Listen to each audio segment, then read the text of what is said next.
Extrait de Connaissance par les larmes au Musa Placha, les Krasnishaya Izmut, ô muse des larmes, la plus belle des muses, Marina Tsvetaeva. Premier mouvement, court-circuit. Cœur, bouche fermée. Même si Dieu n'existe pas, les larmes sont la trace de Dieu en nous.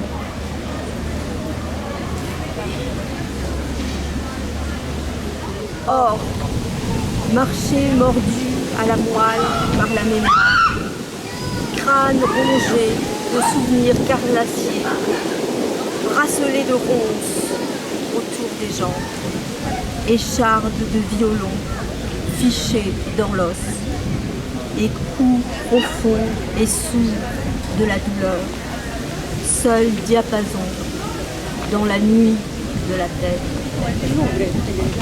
Suis tombée hors les larmes, mais savoir faire la planche sur la vie, comme on l'a fait sur la haute mer, et que peu à peu on l'évite sans plus sentir si on est vivant ou mort. Cœur, bouche fermée, poésie, connaissance par les larmes, y brûler vive, anonyme, universelle.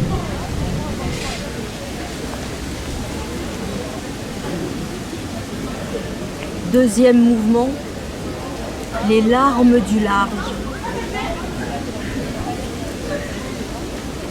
Cœur, bouche mi-close, apprendre les larmes par la mer.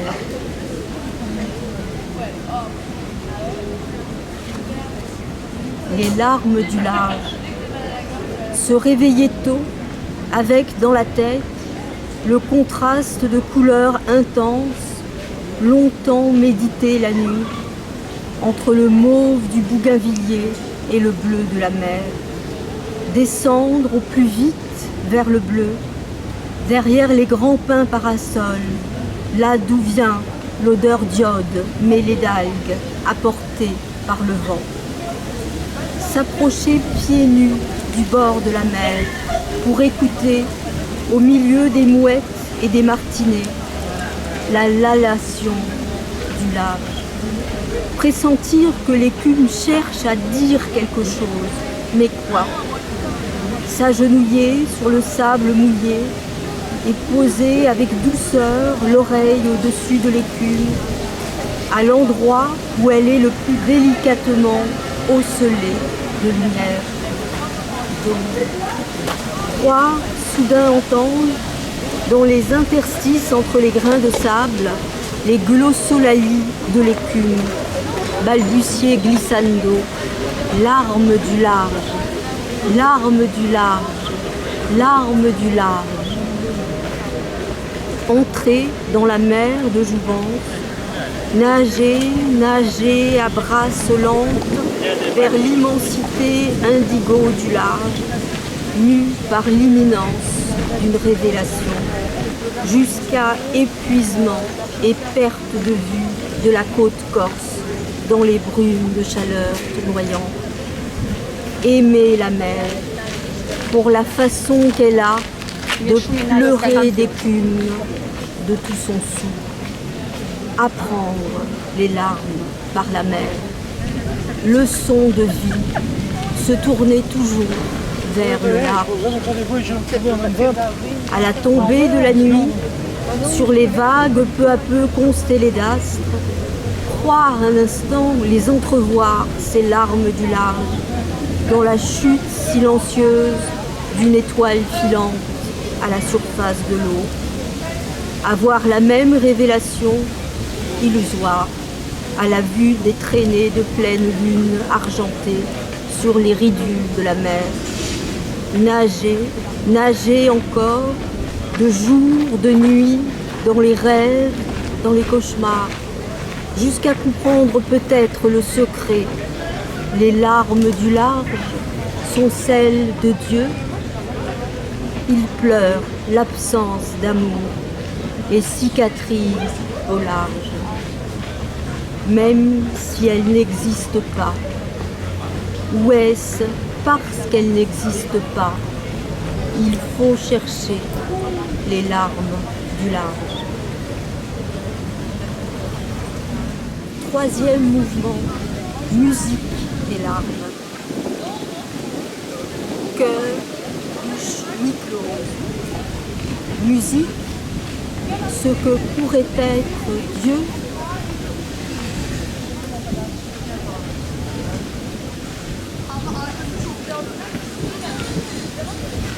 Shostakovich, 6 poèmes de Marina Tsvetaeva, Bernard Haitink, Ortrun Wenkel, O Muza Placha, Prekrasnitchaya, fêlure ventrale dans le contralto rayonne. Les sœurs d'âme et d'os, Marina Tsvetaeva, Anna Akhmatova, larmes âcres, mates, rythmiques, larmes et baves, ancestrales, cérébrales, mortes et vivantes à la fois, celles qui chantent. Un seul son pour dire flamme et cendre, brûlure du feu et du froid, leur arc-en-ciel quand les cloches crâniennes creusent le silence de Dieu. Quatrième mouvement, musée des larmes. Cœur, bouche mi-close. Aimer un peintre pour sa façon unique de tracer une larme. Frida Kahlo, autoportrait à la colonne cassée. Exposition musée Guggenheim. Femme fendue en son milieu. Faille centrale dans l'os. À la place de la colonne vertébrale, une colonne antique brisée. Corset de fer, soutien emprisonne le corps nu. Les seins découverts, neige, au fer. Composition en croix et 56 clous enfoncés dans la peau et l'os. Crucifixion d'une femme. Clous plus gros à l'endroit du cœur, hurlant à jamais l'accident du tramway et les trahisons de Diego. Sourcils épais, foncés, surplombent le regard extra-lucide. Et tes larmes, chère Frida, coulent le long de tes joues parmi les clous, comme des cicatrices ouvertes sur la vérité de la vie, la douleur, dure, claire, partageable. Cinquième mouvement, cinémathèque des larmes. Cœur, bouche mi-close. Aimer un cinéaste pour sa façon unique de filmer le visage et les larmes. Roberto Rossellini, Stromboli, Ingrid Bergman. Gravit Ingrid les pentes de roc à pic du volcan. Marche vers elle-même, or, orgueil, bruit de vent, de volcan, trébuche, tombe. Gravit Ingrid en se tenant le ventre, gravide, craquée, mise à nu jusqu'à la moelle de l'âme par la lumière. Noir et blanc purifie, spirale de fumées enroulées comme un linceul autour du cratère du corps, trouve la gorge, asphyxiée, tous le passé, tous les mensonges, écran criblé par les fumées blanches du volcan. Ingrid, aveugle, bascule au-delà du regard. œil plus pour voir, mais pour pleurer. Seul dans la nuit spirituelle, pleure. Assez, assez, assez, je suis à bout. Je n'ai pas le courage, j'ai peur. Pierre scintillante du volcan dans le noir ou étoile. Quel rêve dans la tombe de cendres prénatales se réveille à l'aube. Autre, lumière, humilité, extase, marche, pleure.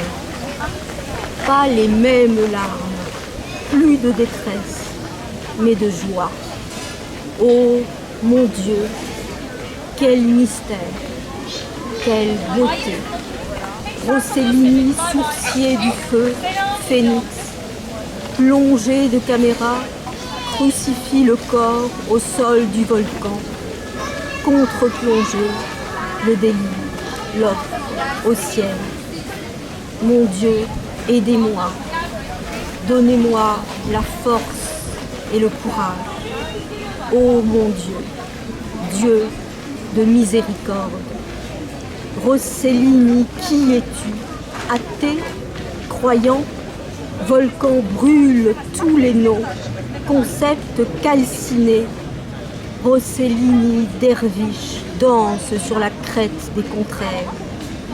Même si Dieu n'existe pas, les larmes d'Ingrid sont le passage de Dieu en elle. Larmes, pas de mort, mais de naissance. Vol d'oiseau, larmes, aile.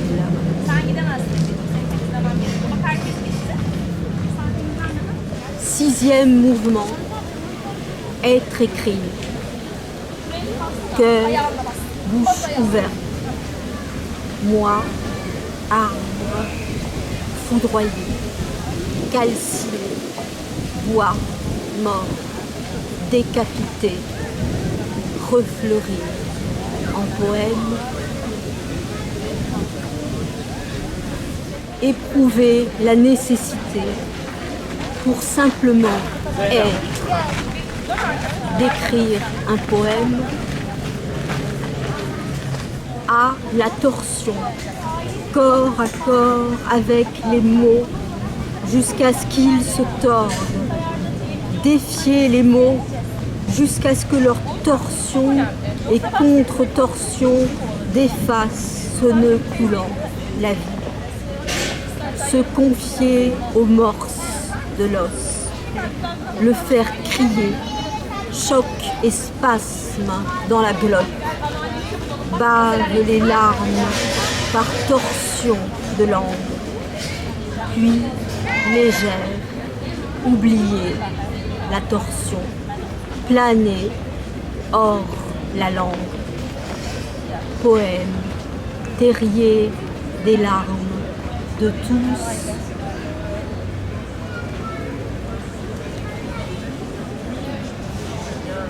À l'obstination.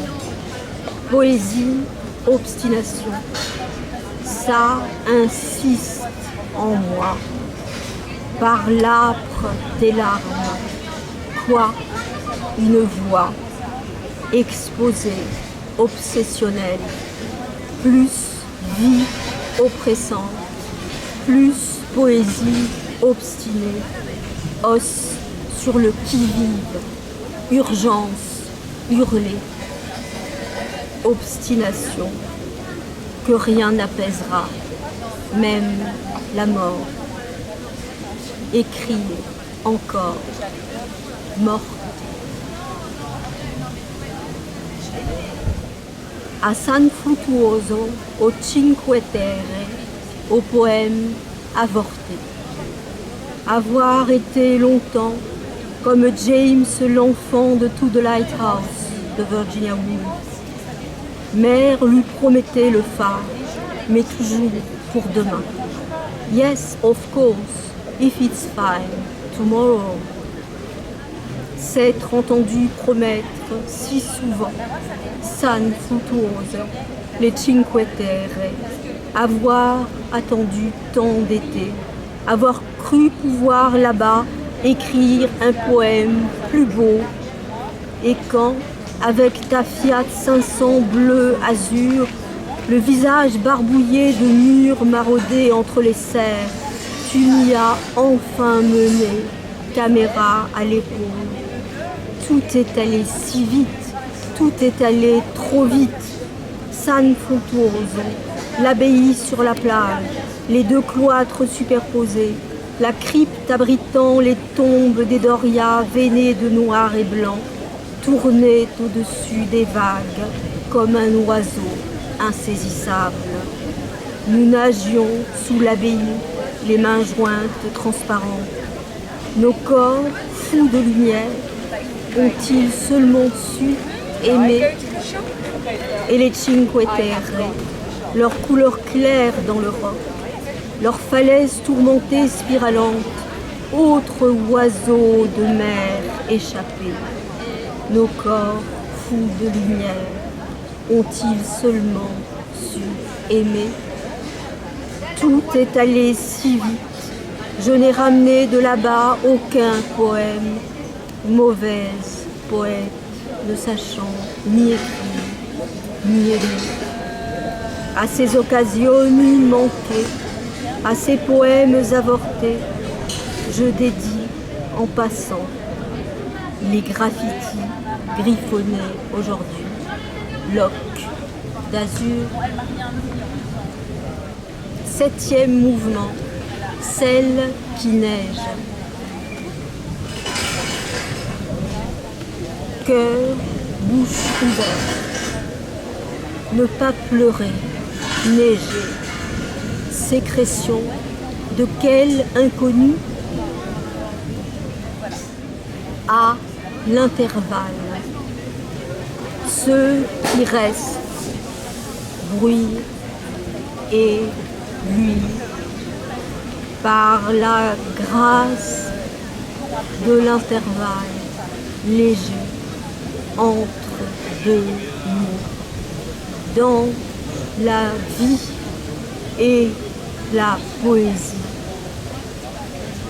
l'entre-deux, seul sauf conduit. Poésie, écoute des infrasons entre les corps, entre les mots.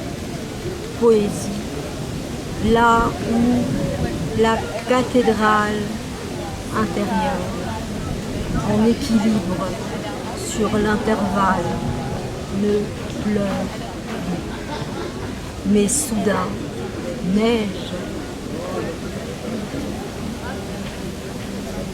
Supplique, poème, seul compagnon de ma vie, ne me quitte pas comme m'ont quitté le père et l'amant.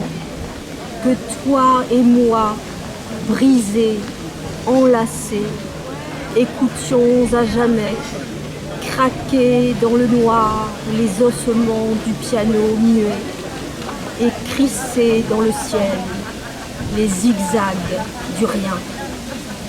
Que toi et moi, avec l'inaudible cri des morts dans la tête, écrivions jusqu'à la fin.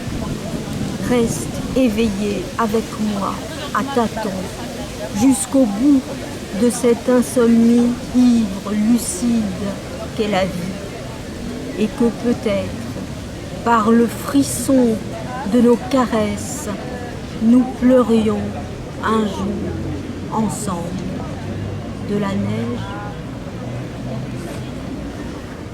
À l'autre, espoir que chaque rencontre soit poème et que chaque poème soit rencontre, mais tant de fois rencontre n'est pas poème et poème n'est pas rencontre.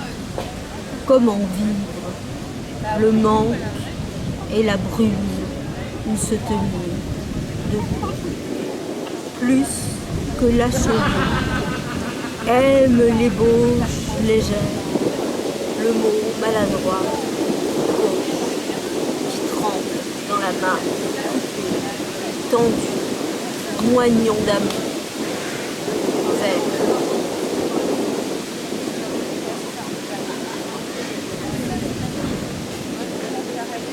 cœur, bouche ouverte.